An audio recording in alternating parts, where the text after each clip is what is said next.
Assalamualaikum warahmatullahi wabarakatuh.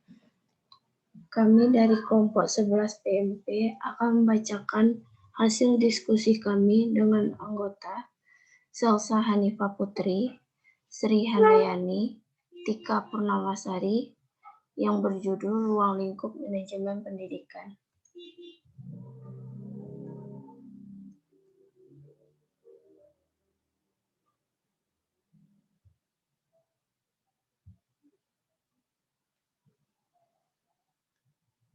Pengertian.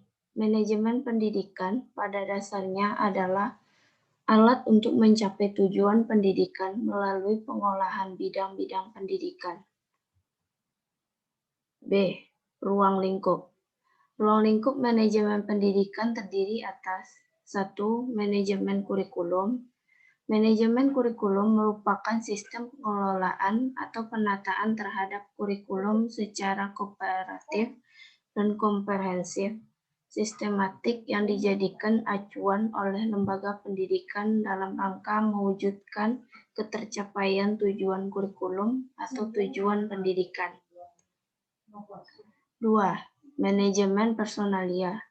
Manajemen personalia adalah serangkaian proses kerjasama mulai dari perencanaan, pengorganisasian, penggerakan, dan pengawasan dalam bidang personalia dengan mendayagunakan sumber daya yang ada secara efektif dan efisien, sehingga semua personil sekolah-sekolah menyumbang secara optimal bagi pencapaian tujuan pendidikan yang telah ditetapkan. 3. Manajemen peserta didik. Manajemen peserta didik merupakan upaya penataan peserta didik mulai dari masuk sampai dengan mereka lulus sekolah, yang mana dengan cara memberikan layanan sebaik mungkin pada peserta didik. 4. Manajemen sarana dan prasarana merupakan suatu kegiatan bagaimana mengelola sarana dan prasarana pendidikan secara efisien dan efektif dalam rangka pencapaian tujuan yang telah ditetapkan. 5. Manajemen keuangan.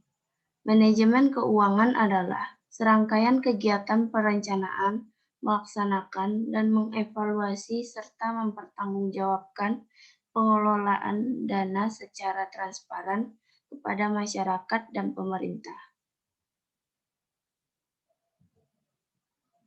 6. Manajemen administrasi.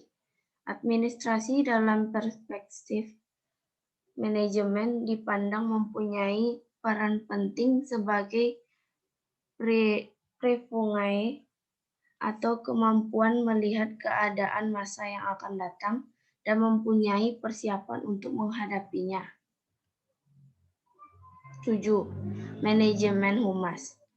Humas merupakan fungsi manajemen yang diadakan untuk menilai dan menyimpulkan sikap-sikap publik, menyesuaikan polisi, dan prosedur instansi atau organisasi untuk mendapatkan pengertian dan dukungan masyarakat.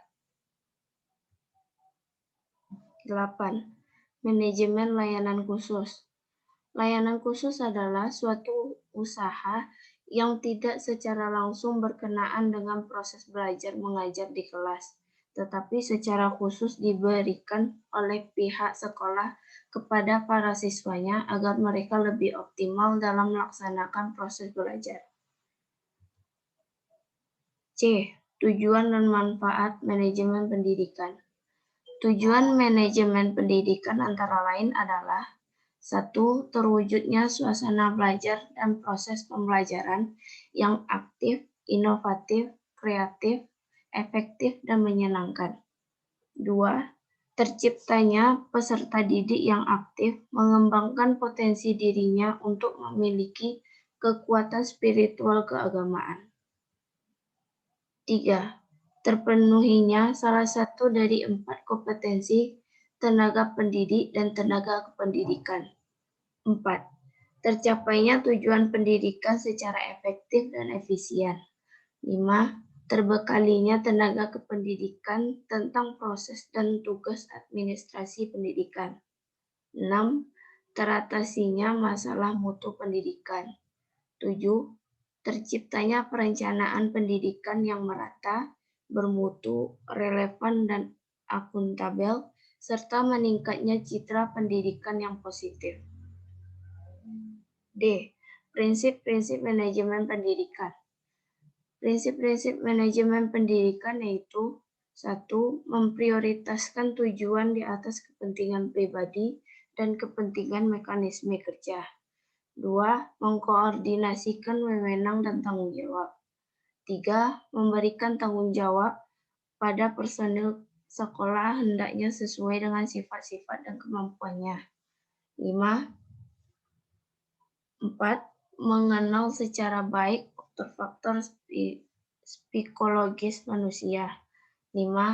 Relativitas nilai-nilai. Sekian, terima kasih. Assalamualaikum warahmatullahi wabarakatuh.